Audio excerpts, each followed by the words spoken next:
Welcome to the Abundance Hack Podcast, where we want to inspire you to push past your blocks, limiting beliefs, and comfort zone to live a confident, happy, and fulfilling life. I am your host, Niajae, influencer, motivational speaker, and boss babe. Every time you hit subscribe or leave a 5-star rating, I do my happy dance. Hey guys, it's Niajae. Welcome to the Abundance Hack Podcast. I am joined by the wonderful Jarrod, and I am going to allow him to introduce himself and tell you a little bit about his story. Yeah, so my name is Jarrod Castillo. I was born in Jacksonville, Florida. I've been residing in Orlando ever since. What do I say? I graduated from UCF. I'm currently an acrobat, did competitive weightlifting and cheerleading and stuff like that. Always been a big movement enthusiast. Anything I could do to kind of get myself moving. Love learning like psychology and what gets us moving, what ticks, what makes us tick rather, and I don't know, just really out here to have an impact and be the type of person who inspires themselves, but then hopefully can inspire something in others to really go and get whatever it is that they really want in their lives. Yes. So I know you have a really interesting story, and you have a voice that you definitely want to be heard to inspire others. But before we get into that, I want to ask you, what does abundance mean to you? The simplest way that I could think of abundance to me, it's not something I could necessarily measure my hand. It's more something that is for me as like a way of being. If I'm in abundance, I have more than enough. And I think that a lot of times to me, abundance comes as like a mindset thing. Mm-hmm. So if I think I am in abundance, I will be in abundance. And I think those are kind of intimately correlated. So I think it's having more than enough at all times, mm-hmm. and knowing that I always have more than enough, even when life throws curveballs and puts challenges in front of us. Mm-hmm. Yes. And so speaking of challenges, I know that you have dealt with a lot of challenges. So what is one of the biggest challenges you've had, and how did you overcome that?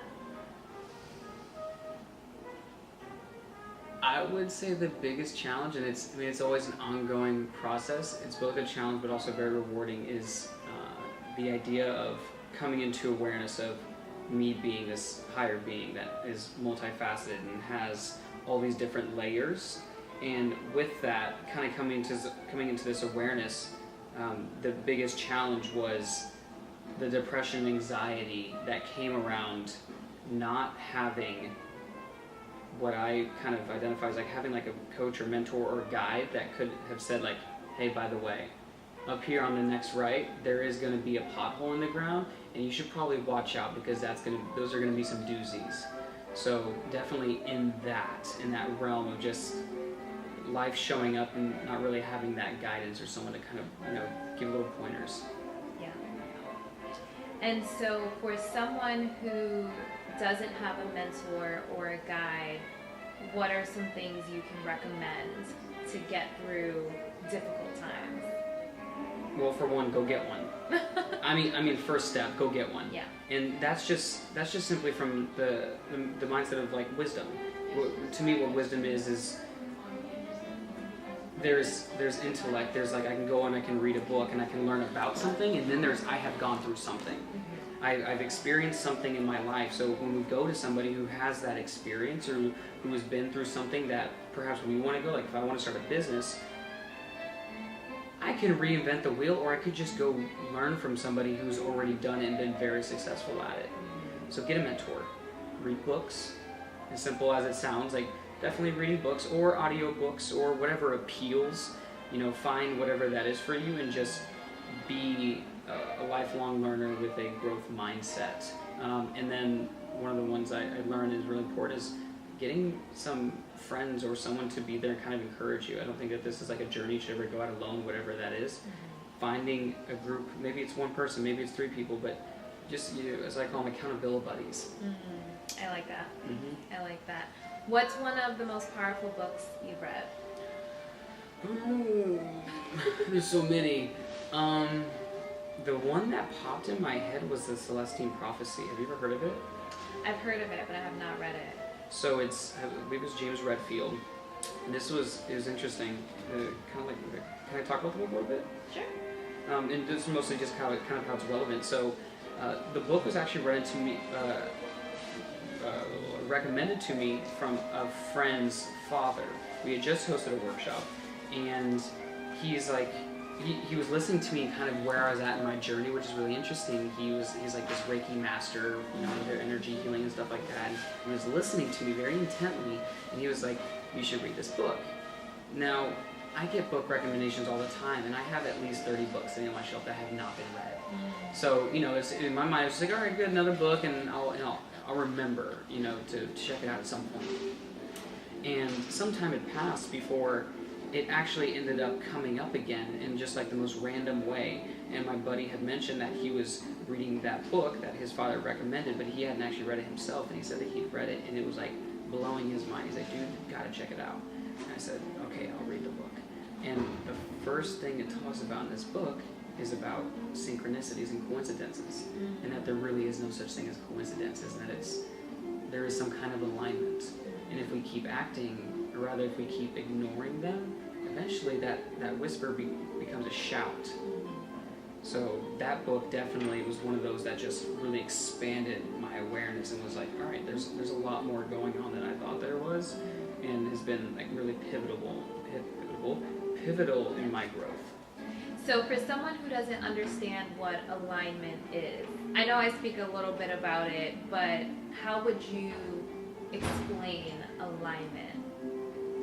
So pointing back to what I was talking about, like with psychology, I'm not sure if you're familiar with Abraham Maslow, but he's the one who created the hierarchy of needs. Okay.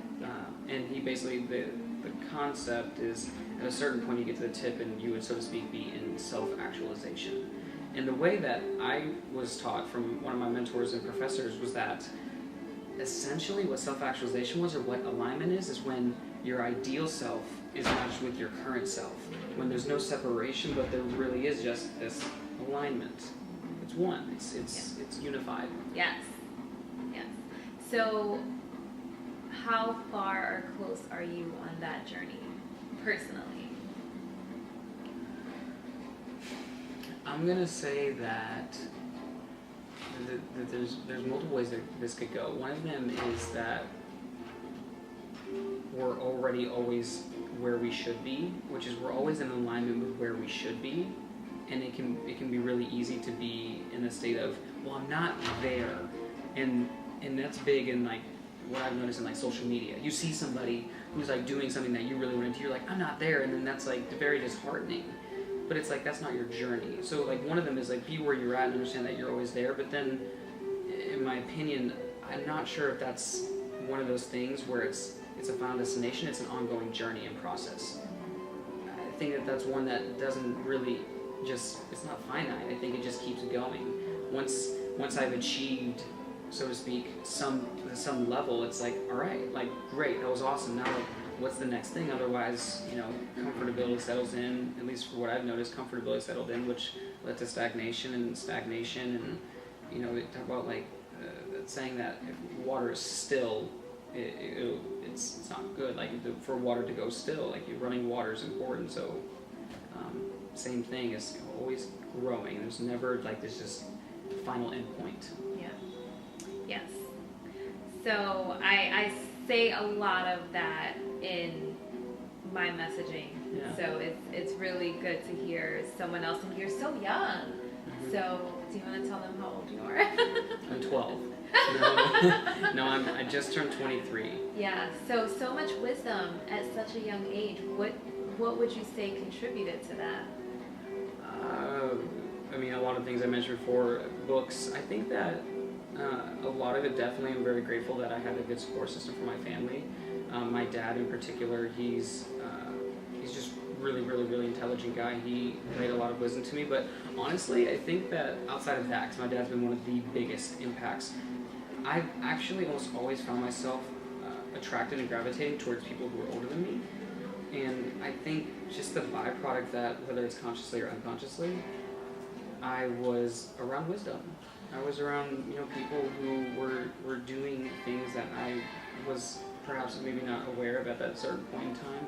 And because of that, I was always learning, I was always growing. And in the times when I wasn't doing that, coincidentally or not coincidentally, I wasn't learning as much and I wasn't growing as much. So that whole saying of you're most like, check your inner circle, 35 closest friends, that's who you're most like. And they say, surround yourself with people who push and inspire you, and don't ever be the smartest person in the room. Yes. Because if you're the smartest person in the room, you need to leave that room and go find somewhere else and be the dumbest person in the room again. Yeah, completely. 100% agree. So, being around so much wisdom, I know that you've struggled with some depression. Why would you have those issues if you're around a lot of wisdom? That's deep. So, I think that my depression kind of came about, the depression and anxiety really came about because there was this epitome, and this wasn't something I created, this was given to me. There was this epitome: go to school, get good grades so you can get a good job. And I'm not the only person who's ever heard that story. So I did like any good kid would do, and I did exactly as I was told. And I got good grades, graduated like the top of like my class, so to speak. I got magna cum laude honors. I had done all those things. I was working 4 jobs at some point. Like there was a point where I was working upwards of like 60 to 70 hours a week, including school, and got to a point where I wasn't spending time with my friends. I wasn't doing the things that I loved, which included, for me, it was working out, it was lifting weights. Like that was my way of dealing with just all the angst or the frustration, whatever. Like the ability to go and just like lift something up and put it down, throw it around, whatever it was. Like to get angry, huff and puff. Like it's therapeutic, and I think that that's necessary for everybody. But when that was kind of sabotaged, and I'd had all these events going on. I mean, I'll just highlight without getting too much of the story of it, but like my parents on both sides, like struggling and possibly heading towards divorce. I was with a close friend. 5 minutes later, like he passed away, got in a terrible car wreck. Like I said, I was working those jobs and schooling and all that. Like it was just a lot for me being a 19, 20-year-old, and at that point in time, that was when I didn't have mentors and guides. I had professors, and that was pretty much it. Like I said, I wasn't hanging out with anybody. So to get to that point, I think it was spending very, very little time on doing the internal work. And I think, and I'm sure you can attest to this, we can really get the habit of going and doing, but we're human beings, we're not human doings. There is a doingness that is a byproduct of being in this physical reality. However, just like with anything, there's this teeter-totter. We need to be mindful that if we let too much time and effort go into one thing, we're completely missing out on this other thing. Life really is this juggling act. All these different balls represent our different facets. It's like our diet and our exercise and our learning and our relationships. Like, again, you know about all this. I'm not saying anything new. So I think it really was just getting caught up in the monotony and not doing anything for me. I was doing what everyone told me that I should be doing, and it finally got to a point where I couldn't do anymore. Yeah. So something had to change. Yeah. So what did you change? I got mentors. I got mentors. I got coaches. And kind of as mentioned before, I read books. I started moving again. My most recent journey, because a lot of that led to this. And this was kind of the sad part, was like a numbing effect on emotions and physical sensation and things like that. Like even now, I'm still having to go through that. Like actually having to go through and like dig up these old memories from like when I was a child, which I don't. People need to really get, like where we hold on to a lot of like old baggage. Oh my goodness, yes. Carry that crap around. Completely, yeah. So like doing that work. Yeah. Like going and being in the inquiry, but also doing it in such a way, and this was like the hardest part for me, is doing it compassionately. Because I beat myself up about it. Not like literally physically, but like mentally. And like you get to the point where the only thing you can do is think about your thoughts. Yeah. And that's a perpetual cycle. Yeah. Oftentimes not serving. So movement, physical movement, interaction with other people. I think it's really important to be able to actually have that human connection, to hug somebody, to have gratitude and say thank you so much for having me on your podcast and taking time out of your busy day. I mean, like, for real, like, to sit down and to, like, want to have this interview. Like, these types of very simple things that, you know, it's just like, oh, it could be like whatever. It's like, no, like, it's important. It is.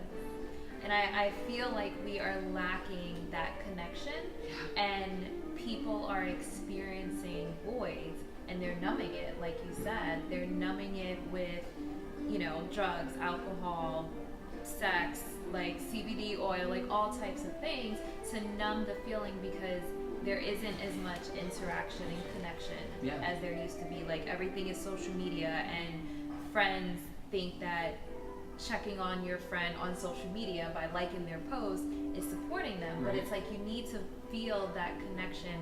Call someone, hear their voice, hear their energy. If you can see them in person, hug them, like you said. We need that. And I feel like there's not enough of that. And I know we were speaking briefly, like, there are so many people suffering in silence. And so one of the biggest messages that I like to spread is, like, check on your strong friends. And I started saying, because for a while I said strong friends, but I'm like, check on all of your friends, because you never know who is suffering in silence. And if you can reach out and just support each other. But we live in a time where we have to pretend that everything's okay and everything's great because you're looking at other people's lives on social media. So you're like, well, I can't let anyone know that I'm struggling with this because I have to make it appear that my life is perfect. You know, and it's a vicious cycle. You're right on. I mean, it's a total facade. I mean, if you look at, you know, most people's social media, it's look how great everything is. Look how glamorous. Look at this picture of this beautiful, and then, like, I think you actually said this, like, then you meet them and it's like, where's that person? And it's like, you know, you got a camera and you catch one, literally like a microsecond of an entire human experience, and you catch one dimension, but you don't capture that suffering in silence. You don't capture that, you know, because most people are, you know, they're not doing that work. So I'm so glad that you're talking about that and bringing it up, because it's huge. Yeah. So I actually have done some EFT sessions. Are you familiar with EFT? Emotional freedom technique? Exactly. Yeah. Yeah, a little bit. Yeah. So I wanted to go back and figure out, like, okay, I have these blocks, and how do I release them? And what we had to do was, like, take it back to my childhood. And it was a really interesting experience. And the way the coach that I hired, the way she explains it is just like a water hose. Water runs through a water hose, and, like, throughout life, like, it gets tangled, and so it doesn't flow. And so with the EFT, it's loosening those kinks, basically, so your emotions can just flow, because we suppress so many things, but they don't go away. When you sweep it under the rug, it doesn't go away. It resurfaces in your life in different ways. So it's kind of like people's, like, upper limit or their self-sabotaging patterns and stuff like that. And so really getting to the root of the issue is taking it back to your childhood. And it could be something so small sometimes, like something happens in class and, like, the whole class laughed at you. So now you have, you know, a complex about speaking in public or something. Like, you never know where it really stems from. So doing that inner work is so important, especially if you're trying to achieve a certain level of success. And you said something earlier that reminded me of a message that I have, that I let people know on your spiritual journey or self-development journey, there is no arrival. You know, it's not like, okay, I hired a coach for a year and now I'm better, you know, now I'm good. Because life continues to challenge you.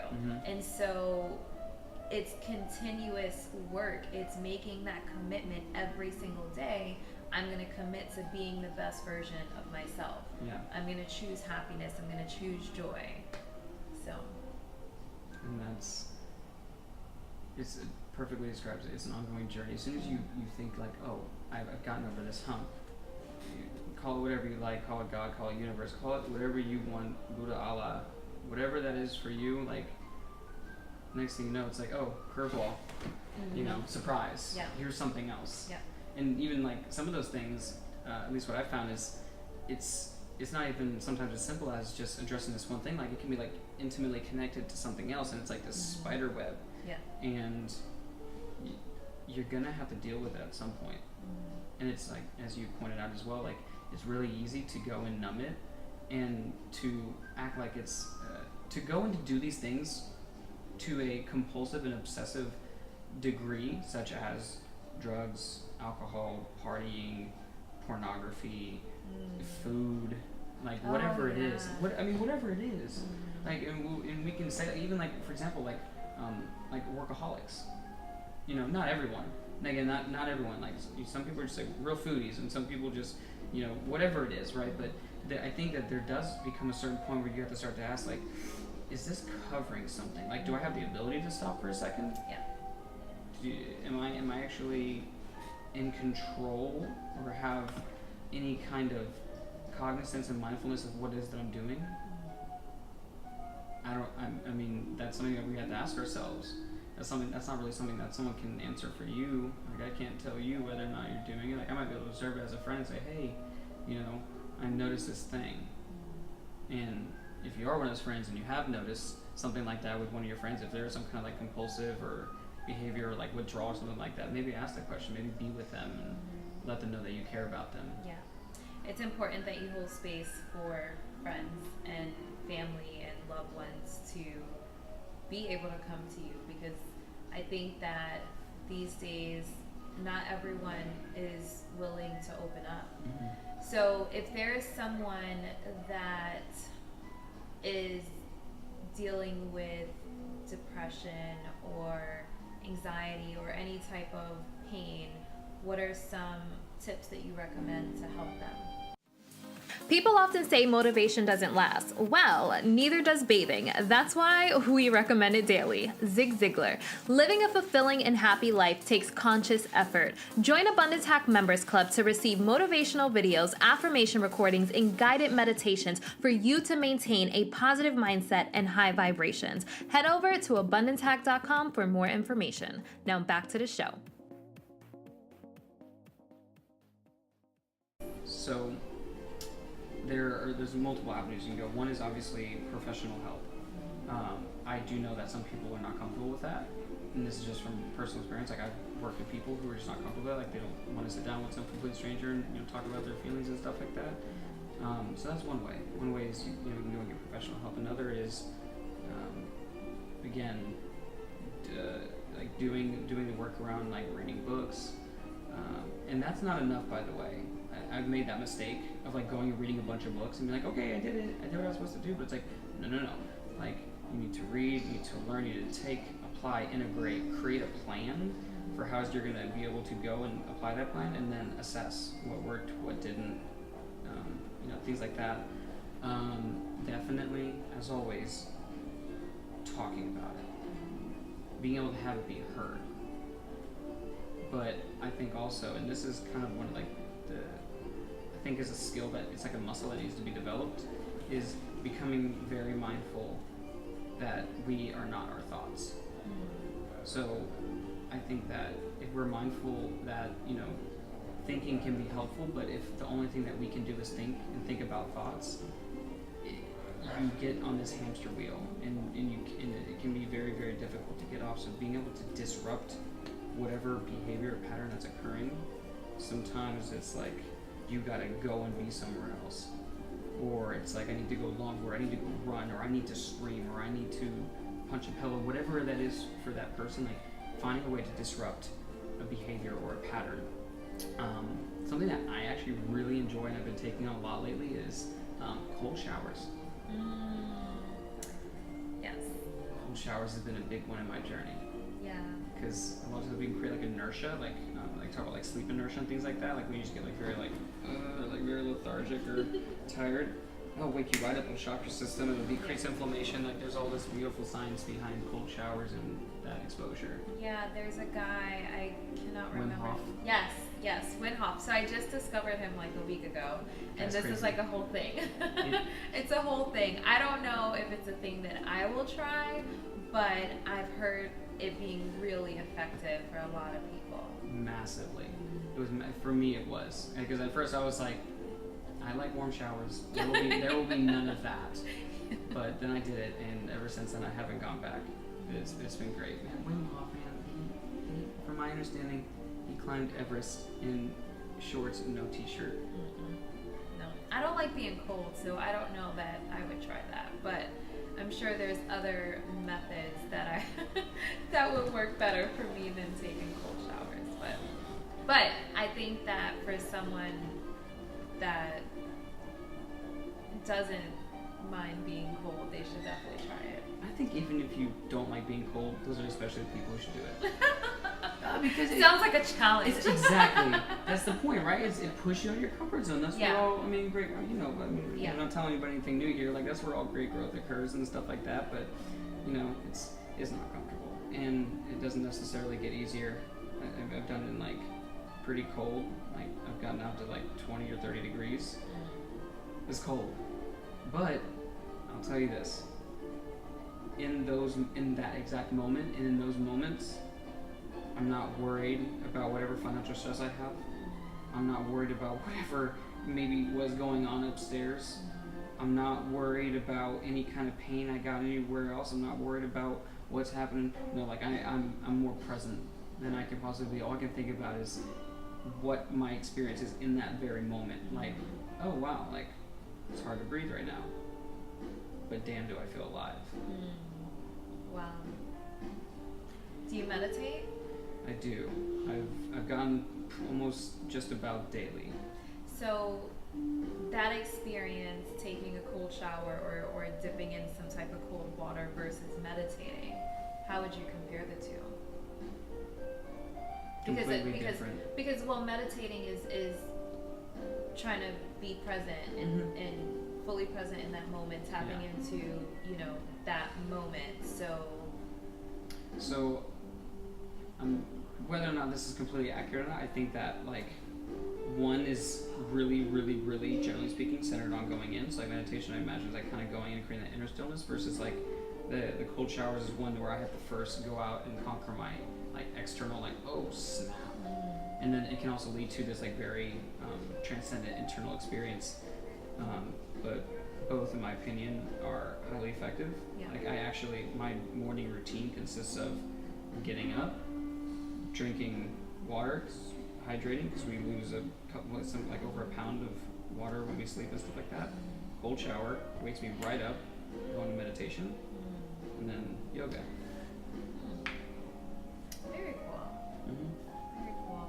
And I know you mentioned movement earlier, which I definitely think is important. Working out, releasing those endorphins in your body, and that I think anyone that is going through anything, finding some type of movement that they can do to get those endorphins going. Yeah, and I also think, especially for those who are like, oh, I don't want to go to the gym and I don't want to work out. It's like, you don't need to do that. It can be something as simple as going for a walk and when the sun's coming down and appreciating that, or I like longboarding, or if you like surfing, or if you like dancing, if you dance like nobody's looking or whatever. Yeah, right? Yeah. Like whatever that is, moving. Because my immediate response, which I just had a conversation with a close friend of mine who I did not know was suffering from depression, and then found out that a couple of our closely intimate friends were suffering from depression, and then another one actually took his own life. The common go-to amongst, and this is again something I didn't know, the common go-to amongst those who were suffering was withdrawal, being in darkness, and full-blown stagnation. I don't mean like conceptual, I mean like just not moving. For me, it was in a dark room, not moving, and honestly, like for a good period of time, I was playing video games. That was my addiction. That was my way of escaping. tons and tons of video games. Wow. It was a reprieve, or at least that's what I thought. That wasn't the answer. Yeah. It was running away from the problem. You were just talking about it. It's not dealing with the issue. It's numbing it. Yeah. But it does come full circle. Yes. So, what are some tips to regain your happiness or joy or just getting your life back after dealing with some type of depression or trauma or pain?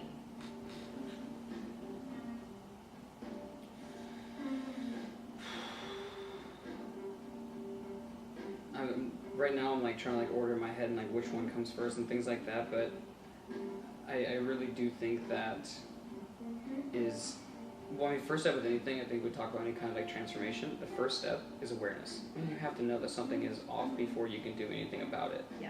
And that it kind of seems like yeah, duh, but it's like, yeah, well also like not duh, because if it were so duh, then everybody would be taking care of themselves and everybody would be going and we wouldn't be having this conversation right now.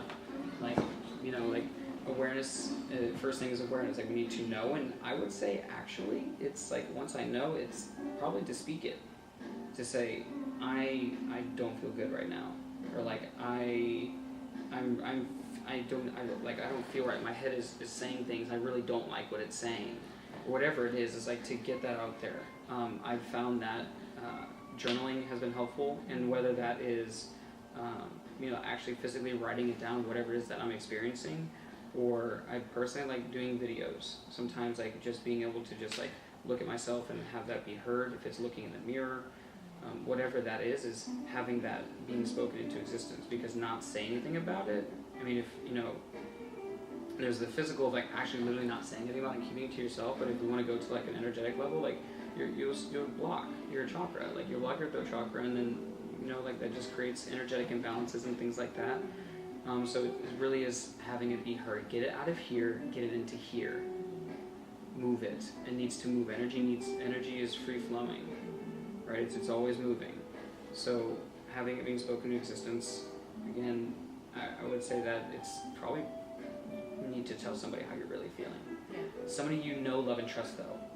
Because what you don't want to do is to say it's the wrong person, and that person is not prepared or qualified to handle it.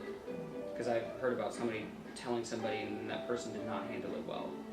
Because that, it can be a heavy conversation, you know, to talk about these things. So someone you know, love, and trust, and someone who, you know, can be compassionate and to have you be heard.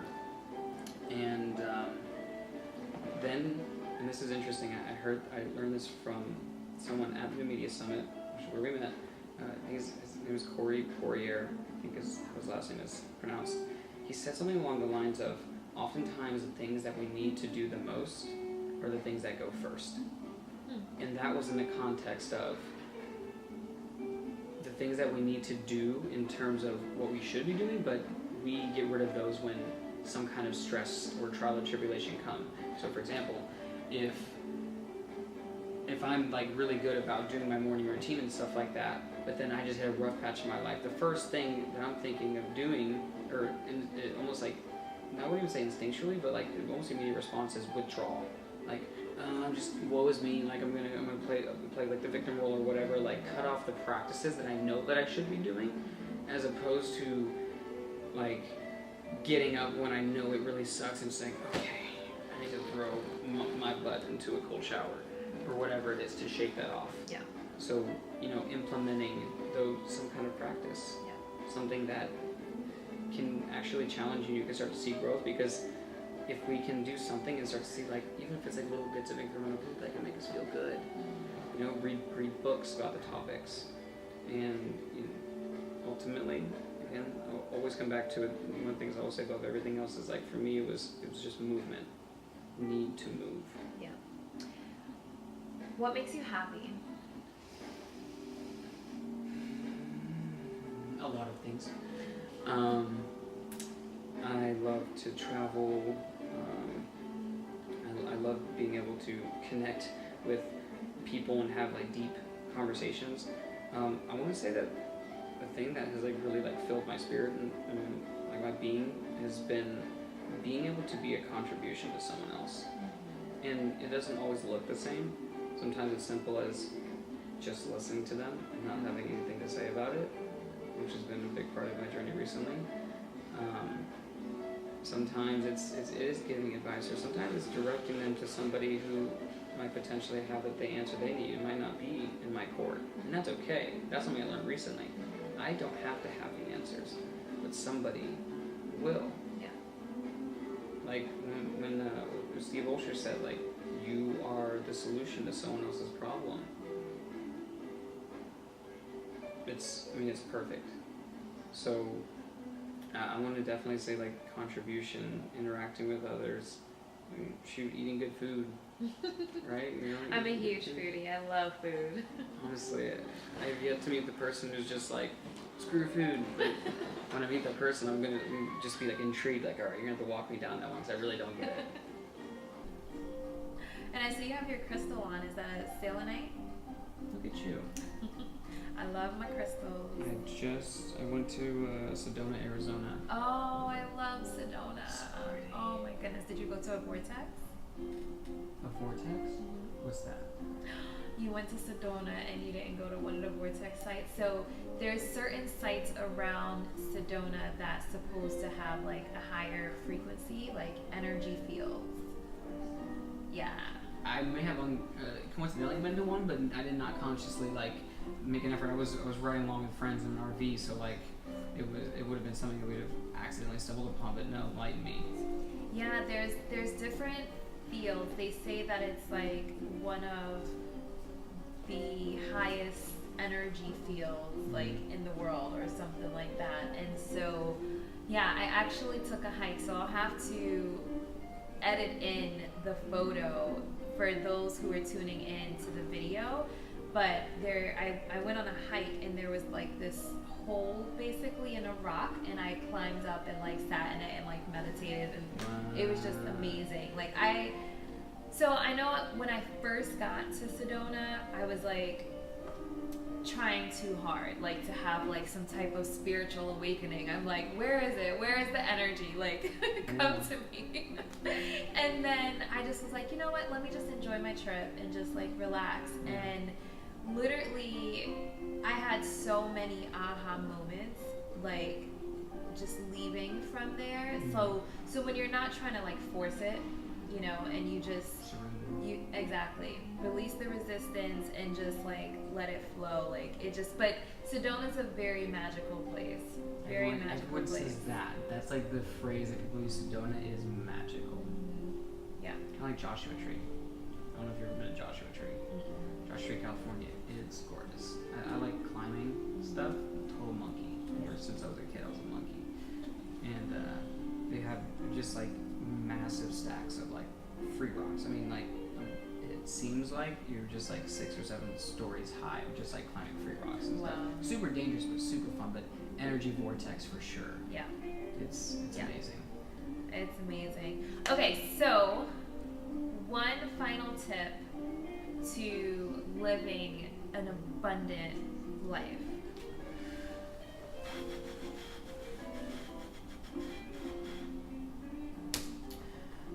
The thing that's coming up in most recent in my life is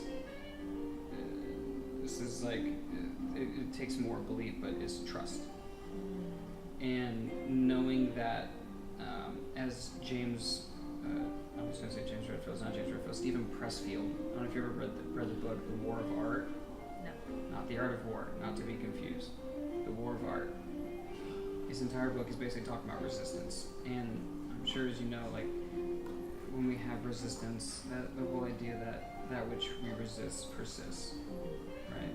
So when we can let go of that resistance, when we can just surrender, and that's like, it's like, how do you do that? It's like, even like that question, it's like you might be looking a little too hard, but it's like when you're able to just kind of set intention, like, for example, I've been really wanting to focus on getting out of my own way to allow financial abundance.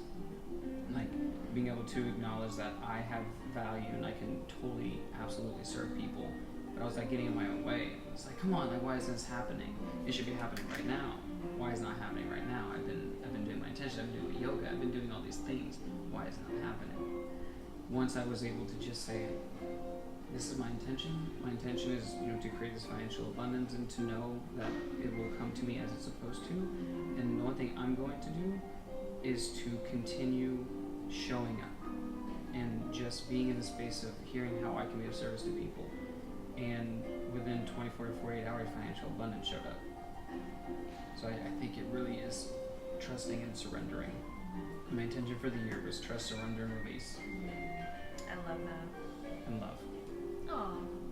Yeah, just really taking the opportunity to love myself and to love others. Yeah. Wholehearted believer that if you do not love yourself, if you do not fill your bowl, if you do not take the time to pour into yourself, I do believe you can't feed the poor if you pour yourself. Yes. Yeah. One of my favorite quotes is you can't pour from an empty cup, so fill your cup first, and the more you fill your cup, it will overflow into others. Yeah. So, yeah. Yeah, and to always, and actually like the reverse paradox of that, to always be hungry for learning and like expansion, and to always empty your cup. And that from a perspective of, and I heard this from somebody, there was this like old sage saying about a young guy comes to a sage, he says, I want to, I'd love to learn from you.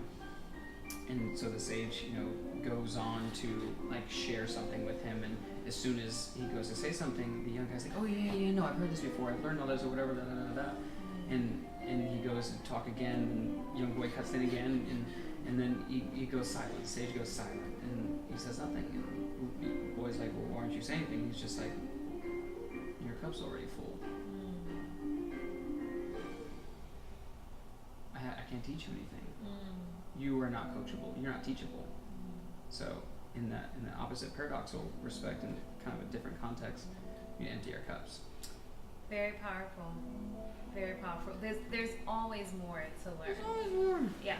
And so no matter what stage of life you are in, no matter how old you are, there's always more to learn, because we have to keep growing. If we stop growing, my football coach in high school said the best, if you ain't growing, you're dying. Right? Basically. Yeah. All right, so to end on a super fun note, if you guys are listening, you definitely want to tune into the video, because Jarrod is going to do a handstand for us. He does awesome handstands. Yes, part acrobat. And backflips, right? You did a backflip at the summit? Someone called me out. They did? He said, you can do backflip? I was like, how do you know I can do backflip? And yeah, did a backflip. Awesome. So if you are listening, definitely go over to YouTube or Facebook and check out the video so you can see Jarrod do a backflip. Or look, I just said backflip. I guess I'm doing so now he has to do a backflip, a handstand and a backflip. Do like a worm. Some other do the Macarena. Oh, the Macarena! Oh my takes. god, you're too young to know about the Macarena. Are you sure? I feel like that's just like one of those like cultural things that everyone knows across time periods. It's like listening to Boogie Wonderlands. Oh my goodness! Never too old or too young. So if anyone wants to find you online, how do they get in contact with you? So as far as social media, most of it's just at Jarrod Castillo, whether that's Instagram or Facebook, which is JarrodCastillo, and then also my website, which is www.jarrodcastillo.com, and that's all based around kind of the work that I do, which is working on peak performance coaching with youth and things like that.